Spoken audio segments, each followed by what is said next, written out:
नंदन बन सन सुंदर मिथिला इंद्रधनुष समान।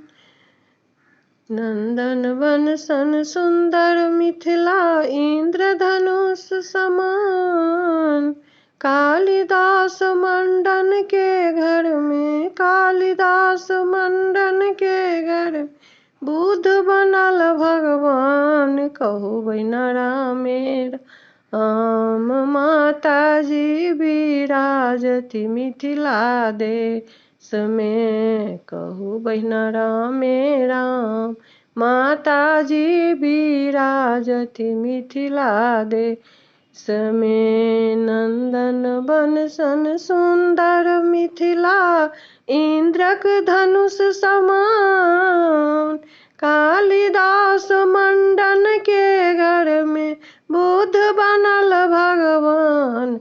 कहू बहिना रामे राम माता जी विराजे मिथिला देश में। कहू बहिना रामे राम माता जी विराजती मिथिला देश में। नहीं मांगी आराची ने मंगनी वरदान।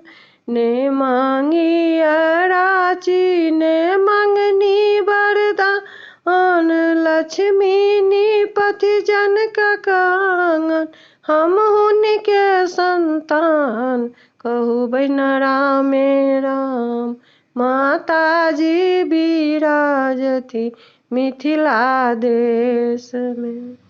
कहू बहिना रामे राम सीता जी विराजती मिथिला देश में। कहू बहिना रामे राम सीता जी विराजती मिथिला देश में। विद्यापति के घर में उगना महादेव बन कऽ आयल छथि, नौकर बनल छथि।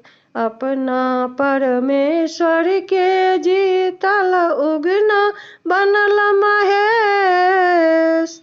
अपना परमेश्वर के जीत उगना बनल महेश। एखनो कोकिल पंचम गावे, एखनो कोकिल पंचम गावे विद्यापति के देश। कहू बहिना रामे राम सीता जी विराजती मिथिला देश में। कहू बहिना रामे राम सीता जी विराजती मिथिला देश में।